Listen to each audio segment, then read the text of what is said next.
Ever get lonesome? For what? Woman? Full-time night woman? Oh, yeah. I never could find no tracks in a woman's heart.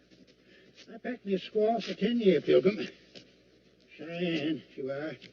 The meanest bitch that ever bawled for beads. I sold her at Dead Wolf Creek and traded her for a hawking gun. Well, I never realized how much I identify with Bear Claw in that video. I had to put that little clip in there just to kind of describe a little bit of how I feel. For those of you who don't know, I went through a little split there, and instead of trading her in for a new model or a hawk and gun, I did something a little different. The way this came about was when everything was all said and done and the paperwork was filed, I ended up getting a unexpected refund from my lawyer, and I used those funds to purchase myself a little victory present. So here she is. It's the Zpap M70.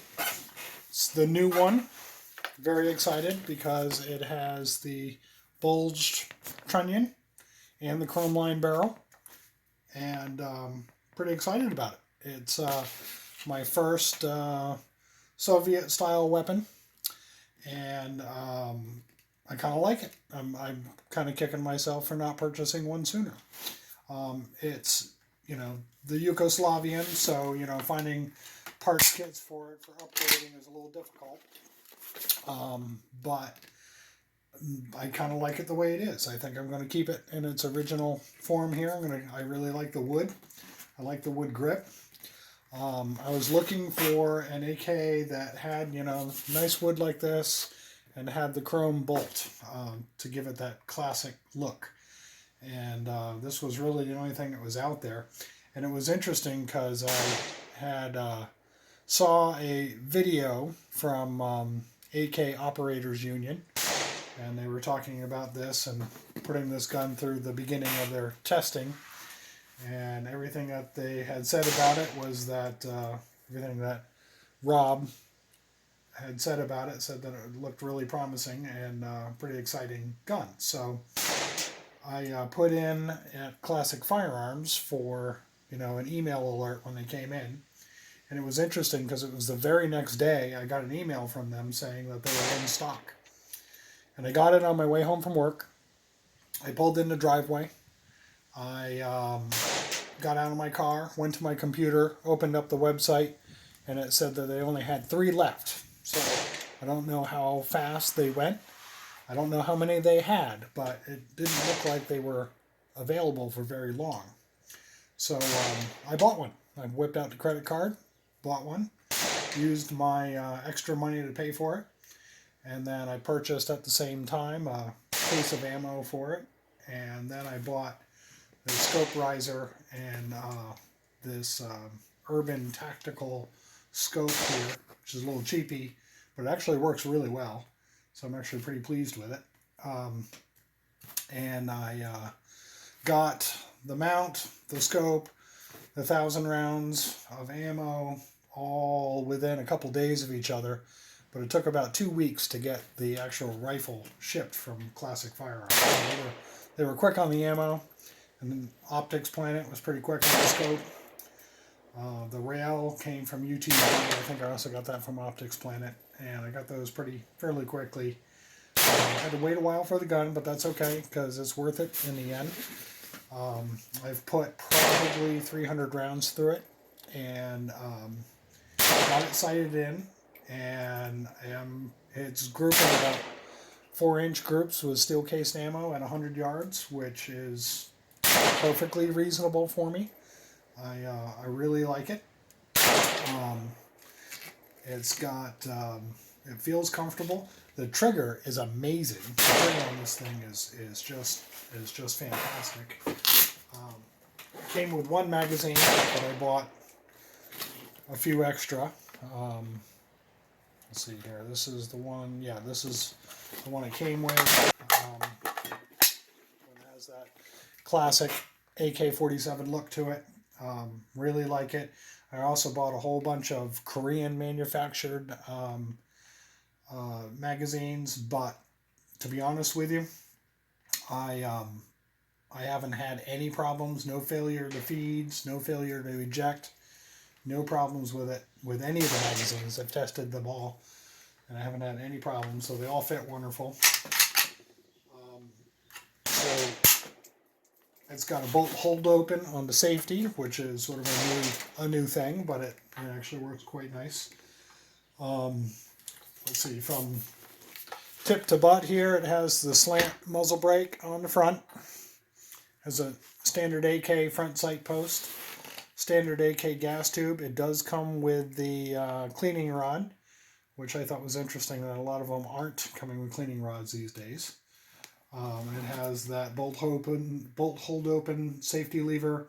If you use the magazine that it comes with, the magazine also has a bolt hold open feature, but it won't stay open. As soon as you drop the mag, the bolt will close. It has this really nice wood grip. It's actually quite comfortable. I really like it.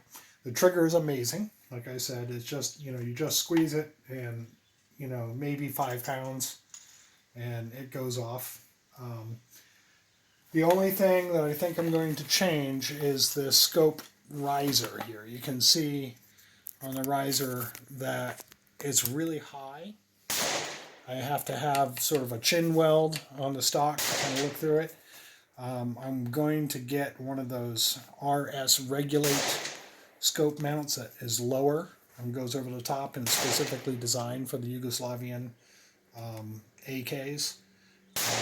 Everybody says that those are the way to go, and sort of the standard. So that's what I'm gonna buy that. But for right now, this UTG scope rail is working quite well.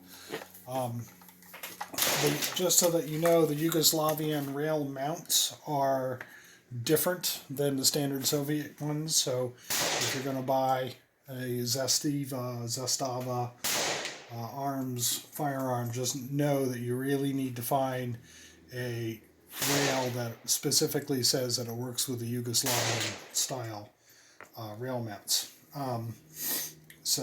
But this one, it was a cheapie. It was like $30. And, I like it. I just think it mounts a little too high. So if I can lower that scope a little bit, I think that would be great.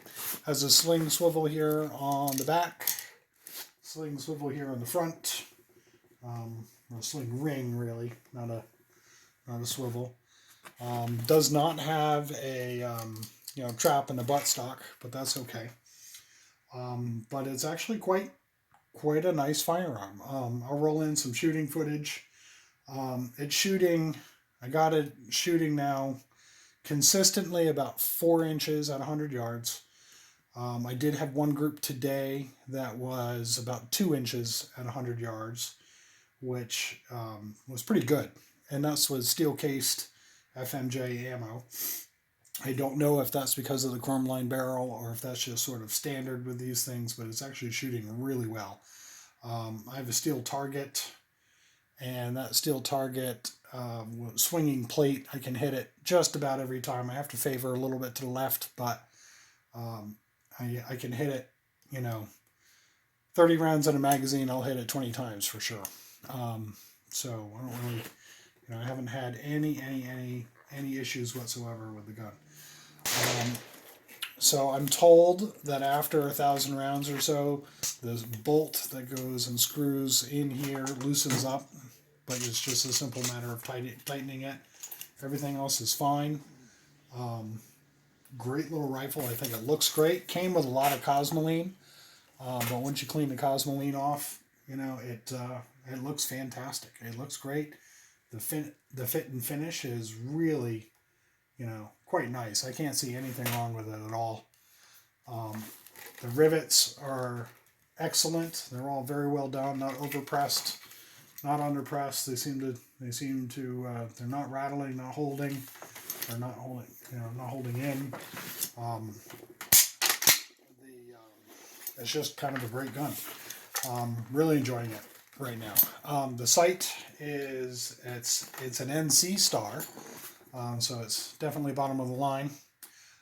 but it has what they call the Urban Tactical Reticle in it, and it has green and blue illuminated reticle. See if you can see that in there. Gonna try and camera focus. Let's try that. Try going over here. Well, there we go. Has sort of a dot sight with parallax on either side. So it's actually quite nice to see. And I just put that diamond right on the target at 100 yards. Favor a little to the left, and just concentrate on trigger control, and you'll hit it every time. This video is getting a little long. I think we're going to stop it here and maybe go and listen to a few more inspiring words from Bear Claw. Don't get me wrong, I love the women's, I surely do. But I swear, this woman's breast is the hardest rock that the Almighty ever made on this earth, and I can find no sign on it.